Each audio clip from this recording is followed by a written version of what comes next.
We have been monitoring very closely our overall infection numbers, the number of infections that occur over a period between the 1st of May to the 16th of September this year in particular. And this would be consistent with the time period when we were dealing predominantly with the Delta variant. We've looked also very closely at those who are seriously ill, those who require ICU care, and unfortunately also those who did not respond to treatment and then passed away from COVID-19 infection. And therefore, we're sharing today these two charts which show the percentage of people infected with COVID-19 who subsequently deteriorate and require either ICU care or who pass away. The first chart looks at the proportion of people who are infected with COVID-19 in the different age groups, and we start off 0 to 12, 13 to 19, and subsequently roughly in 10-year age bands, and the final age category being those above the age of 80. The data is based on, as I mentioned earlier, the cohort of cases detected and reported to be infected within that period, May to September. And as you can see from the chart, two important factors influence your risk of requiring either ICU care or dying from COVID-19 infection. And the first is age. We haven't seen any infected person below the age of 30 needing ICU care or dying from COVID-19 infection. In the unvaccinated individuals between the age of 30 and 39, the base rate of death was 0.17%. And the rate of those who needed ICU care or dying in the joining table was 0.84%. And that means in 1,000 infected persons, there will be at least 8 individuals who are seriously ill that either require ICU care and with that risk of dying. These affected younger people have consistently had chronic medical conditions, which made them more frail, more vulnerable to a more severe infection. The medical conditions that we've found that increase the risk of a severe infection in these younger age groups include diabetes, heart disease, obesity. Pregnant women are at higher risk of getting a severe infection and requiring ICU care.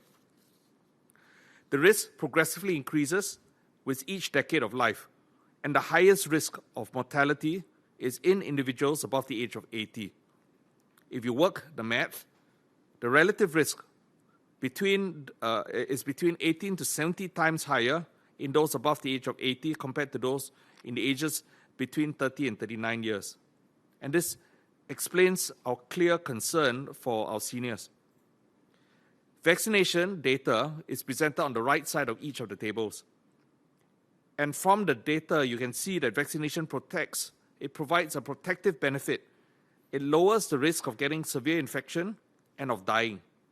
In the fully vaccinated people, we only see a risk of needing ICU care or dying rising in seniors above the age of 70 years. In seniors between the ages of 70 and 79, vaccination brings their risk of ICU or care or dying down and comparable to an unvaccinated person who actually is in their 30 to 39 year age group. And when we look at death on its own, vaccination brings that risk of death in seniors above the age of 80 to a level comparable to unvaccinated individuals in the 50 to 59 year age band. So it's a clear protective benefit from vaccination. It is therefore extremely important to undergo vaccination. There's strong evidence now that vaccination protects you from a severe infection and death, not just from international data, but from our own local data. Even if you're partially vaccinated and had not completed that full regime, there's some protective benefit. Your risk of needing ICU care and of dying has decreased because of that partial vaccination. We see deaths in this category only in seniors above the age of 80 compared to unvaccinated groups where deaths in younger age groups has occurred. So even if you have previously hesitated and not registered for vaccination earlier, it is still a good idea to come forward to get vaccinated now, even while the incidence of COVID-19 cases in the community continue to rise. I should point out that the death among the numbers of people who are detected to be infected in the last week would be underestimated because it takes some time for a person to get infected and subsequently to require ICU care or death as you deteriorate. And that clinical deterioration tends to occur after the first week. Death therefore lags the onset of the infection by about 7 to 10 days.